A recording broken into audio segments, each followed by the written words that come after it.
So good morning, everyone.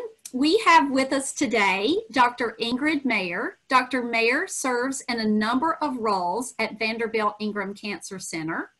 She is the Ingram Professor of Cancer Research, the Professor of Medicine in the Division of Hematology and Oncology, the co-leader of the Vanderbilt-Ingram Cancer Center Breast Cancer Research Program, the co-principal investigator of the Vanderbilt-Ingram Cancer Center Breast Cancer Specialized Program of Research Excellence Grant, and also the chair of the Vanderbilt-Ingram Cancer Center Data Safety and Monitoring Committee. So welcome, Dr. Mayer, and thank you for spending time with us today.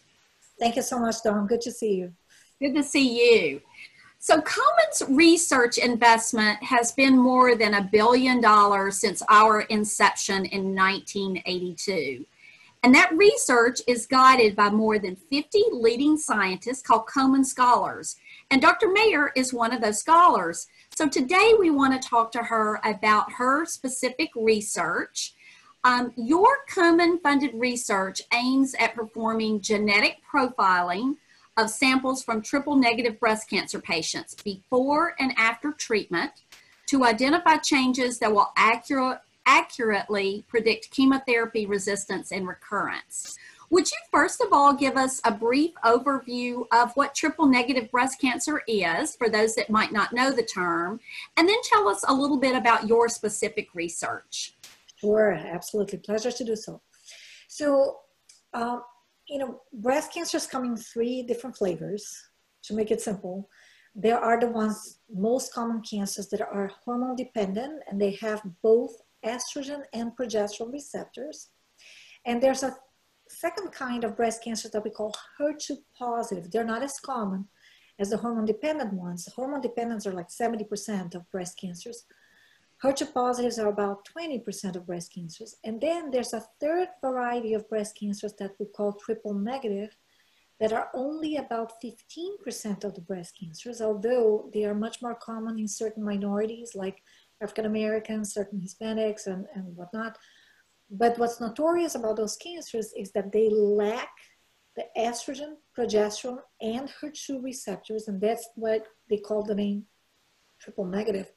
But in practicality, what that means is that you're dealing with a very aggressive cancer for which you have less options of treatment because you can't take advantage of hormone blockers or HER2-targeted agents to treat them.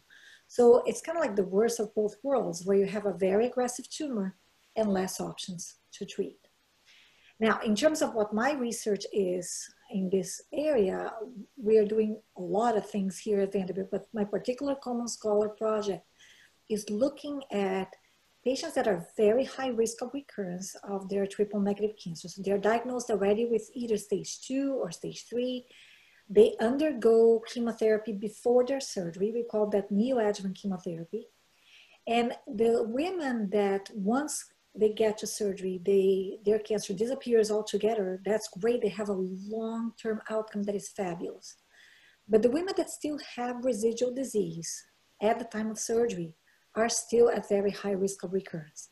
So what my research is looking at refining the type of chemotherapy that is best suited to prevent that recurrence from happening. Currently, we use a chemotherapy called capecitabine, but agents like platinum agents may be more of a targeted treatment for certain triple-negative breast cancers, namely one that we call basal-like, which is about 70% of all triple-negative cancers. But be it as it may, we believe that there is the potential of refining the type of chemotherapy that we use after surgery for patients that still have residual disease. And by profiling that cancer at the time of surgery and collecting blood at subsequent time points while patients are undergoing chemo, we may be able to not only tell who are the patients that are going to benefit from chemo altogether, which one of the chemos, and if they don't benefit, why is that happening? Is there any particular genomic mutation that may be responsible for that? So really giving a wealth of information about why somebody may benefit from one chemo and not the other, why would they benefit from chemo altogether, and if they don't, what else should we be looking at instead of chemo to treat these patients with to prevent them from developing a recurrence of their cancer. Okay, you mentioned the term profiling. Could you tell us a little bit about just what that means when you say you profile the tumor? Sure. So, I think the simplest way I can think of explaining this is using the term barcoding. When you go to the supermarket and you get your milk through that red light, and there's a little barcode there that tells you how much that milk costs. We can kind of do the same thing with tumors and even like normal cells in our bodies, where we can look at certain genes, a whole bunch of them, and see if those genes are altered, mutated in any way. See if there's a specific profile of those genes, some of them more expressed or less expressed than others, where it can give us a barcoding profiling of what your cancer behavior may look like, what kind of cancer are you dealing with, and are there any particular alterations or mutations that are peculiar to that type of cancer that may be associated with chemotherapy resistance or dependency on some sort of other medicine that we may explore that we may not know could be helpful to treat this type of diseases. So think of profiling as barcoding your cancer. I think that's the simplest explanation I can come up with. That's very helpful. Thank you. So when you step back from your own research, and you mentioned earlier when we started, there's a lot going on at Vanderbilt, and Komen has a lot going on. I look back and realize that Komen has been at the forefront of many of the breakthroughs through the years in cancer. So can you kind of tell us what Komen is doing, and then if there's anything specific also that's going on at Vanderbilt that's really exciting and kind of on the precipice of the future? Absolutely. So, first of all, I cannot emphasize how important Komen's presence has been in advancing breast cancer diagnosis, treatment, prevention, and whatnot, because what's neat about Komen, it's not just about funding research and advancing science, but it's also tackling a very other important aspect of breast cancer treatment, which is access to care. I mean, you wouldn't believe how many women actually don't even have decent access to even screening, mammograms or whatnot. So it really takes a village to make all this work in reducing mortality from breast cancer. It's not just about research funding, it's about the composite. Research funding, access to care, education, and all whatnot. So I think what's incredible about Komen is that Komen has its hands on all of these things because they're all equally important, and each one of them is a piece in this big puzzle of trying to solve this issue for women with breast cancer.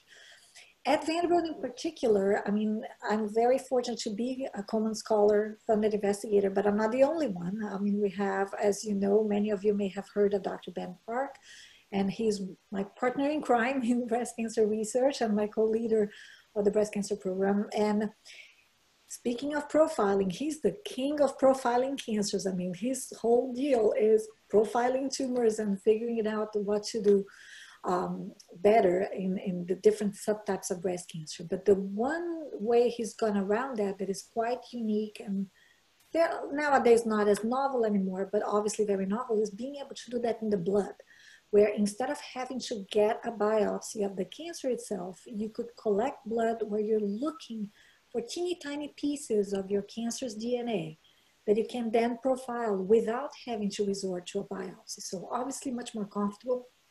And most importantly, as time goes by, cancers can mutate, they will change. I mean, they're like soap, like you squeeze them too hard, they jump out of your hand. So being able to repeat this profiling process at multiple time points during a woman's trajectory in their treatment, where we figured out what has changed after somebody has been exposed to a certain treatment, it's incredible to figure out mechanisms of resistance and then come up with, okay, this is what we should be treating this person with right now based on this next mutation that we've seen in the cancer. So Komen has been incredible in funding investigators like myself and Dr. Park, where again, little by little, I think we're making incredible dents in better treating triple negative cancer. Dr. Paul, as you know, our cancer center director, is also incredibly involved with Komen. Obviously, she's the scientific director.